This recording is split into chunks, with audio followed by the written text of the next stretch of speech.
سلام دوستان، نمک هستم و خیلی خوش اومدید به چنل خودتون. آقا توی این ویدیو میخوایم 2 تا گردونه خفن کریک 6 و جک 12 میتیک رو بزنیم. یه هفته نبودم، به شدت سرما خورده بودم و نمیتونستم ویدیو واسون رکورد کنم و پرقدرت برگشتیم. خلاصه دیگه 14 میلیون تومن و شرایط مملکت رو کوبیدیم زمین واسه این 2 تا گردونه خفن. بریم با گردونه کریک 6 شروع کنیم. آیتم رو دارید با هم دیگه میبینید. آیتم اول کالین کاردشه، کالین کارد خوبیه، معمولی. چارم دارید میبینید که چارمش متحرکه به نسبت چارمای دیگه، خوبه. چتر آیتم سلیقه‌ایه. اصلا اینا کلا آیتم همه آیتمای چرت و پرتی. کلا تنها آیتمی که میارزه بگیری از این گردونه یه دونه بمبشه که واسه مولتی پلیر خیلی خوبه و آیتم دیگه هم آیتم خود قطعا گانشه که به شدت گان خفنیه. حالا جلوتر توی بررسی هر 2 تا گردونه بهتون میگم که کدومش ارزش خرید داره و چه وقتی واسه زدن این گردونه ها مناسب هستش. آیتم نایفش رو دارید با هم دیگه میبینید. نایفش هم خیلی خاصه، اینم نایف قشنگیه. گان اپیکش گان روسه که این گان دیگه لژندریش اومده و خیلی هم نداشتیش هم مهم نیست. بمبشو دارید میبینید که واسه مولتی پلیر خیلی خوبه. کاراکتر دارک شپرد هستش، دارک شپرد اپیک و اینم از خود گان که بنازم خیلی گان خفنیه. بریم سریع با هم دیگه لیول های آپگریدش رو هم ببینیم. لیول اول به ما اتچمنت گان ها رو میده، به عنوان بونوس هم بهمون برچسب میده. لیول 2 دارید کیل افکتاش رو میبینید که انصافا کیل افکتاش یکی از یکی خفن‌تر میشه و توی بونوسش هم بهمون چارم جدید میده. لیول 3 شکل گان تغییر میکنه.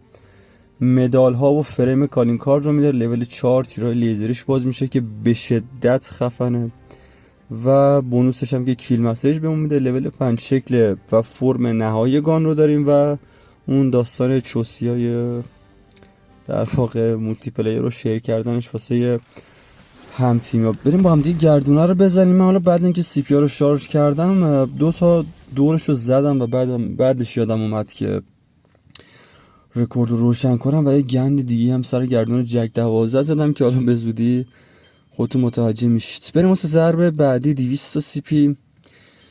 ببینیم که چه آیتمی میخواد بهمون بده. نایفش رو داد. گفتم نایفش خیلی نایف خوبیه، حتما چند دور بزنید که اگه تونستید نایفش رو حداقل بگیرید.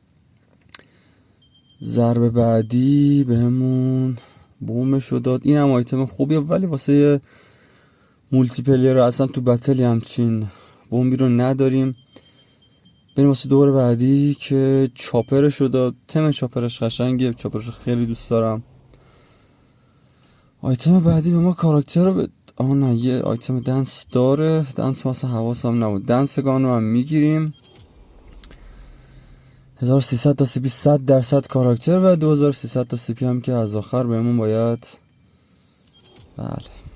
گان رو بده. بریم واسه ضرب آخر. کاراکتر که گرفتیم گان رو هم بگیریم و این هم تیزر گان.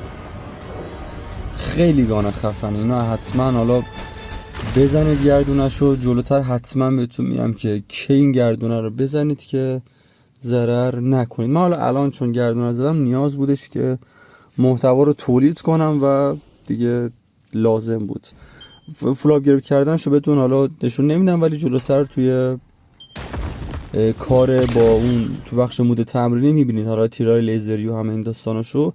بریم سراغ گردونه در واقع جک 12 ببینیم که آیتماش به چه صورته. چاپرش رو دارید میبینید. آیتم بعدی چترشه. چترش هم بد نیست، خوبه. آیتم بعدی اسلیم شاتشه. این دومین اسلیم شات لژندریه. این در واقع بازی هستش. اولی واسه گردونه CX9 بود اگه خاطرتون باشه و دومیش هم که واسه همین در واقع گردونه هستش، واسه گردونه جک 12 میتیک. دنسشو دیدید. گان M4 که چیز خاصی نداره، پی تو بین نیست. و مورد بعدی نایفشه. آیتم نهم کاراکتر آرتری، خیلی کاراکتر قشنگیه و آرتری طرفدار خودش رو داره. خود گانو برید با هم در واقع داریم با هم دیگه میبینیم که خیلی گان خفنیه. بریم سراغ لول های آپگرید این گان. دارید میبینید که لول اول اتچمنتاش رو واسه ما بنمایش میذاره. اتچمنت های خوبی هم داره. اتچمنت خشاب نفس اژدهاش هم هست. حالا اگر باز نکردید با گرفتن گانومتیکش میتونید باز کنید این در واقع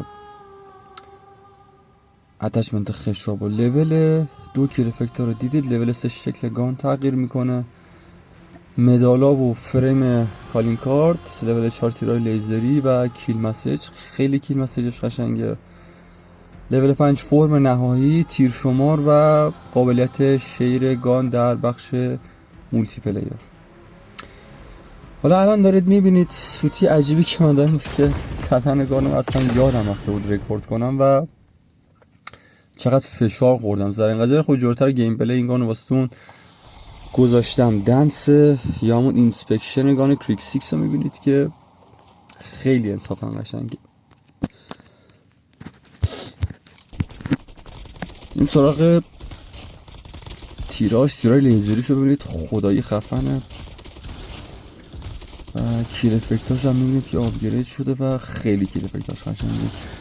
دوستان درباره گان بخوام نظرم رو بهتون بگم، فوق العاده گان قویه.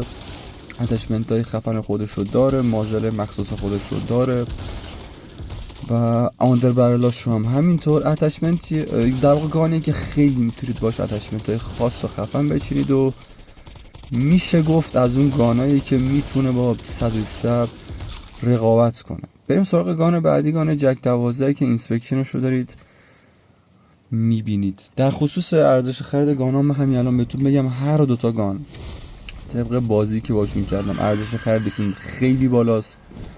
هر دوتا گانای خفنی هستن، هم در واقع گان کریک 6 هم گان جک 12 که شاتگان رگباری فشاری میکنه نمیاره، ولی خب آقا دیگه پولیه که کوبیدید زمین و دیگه حقتونه که در واقع ازش استفاده بکنید. گان خیلی خفنیه. بازی وقتی همچین گانی رو گذاشته واسه استفاده بزنید، استفاده کنید، عشق کنید، اصلا واسه مهم نباشه که چی میگه. ولی الان اصلا موقعیت خوبی واسه خریدش نیست. 24 آذر ماه گردون در واقع سی پی دوبل به بازی اضافه میشه. اگر میخواد بزنید صبر کنید سی پی دوبل بیاد، فقط احتمالاً تا قبل از اومدن ایونت سی پی دوبل یکی از این دوتا گردونه میره که احتمالاً گردونه جک 12 متیک باشه.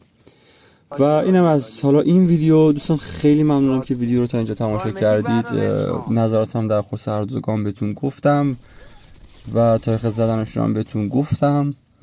امیدوارم که از هایلایت هم لذت ببرید و تا ویدیوهای آینده خدایا رو نگهدارید.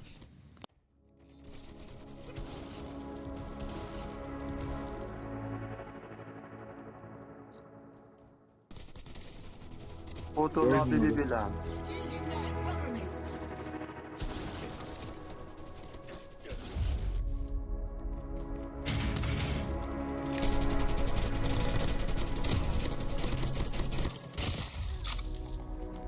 Hacı bu arada sana bu ne?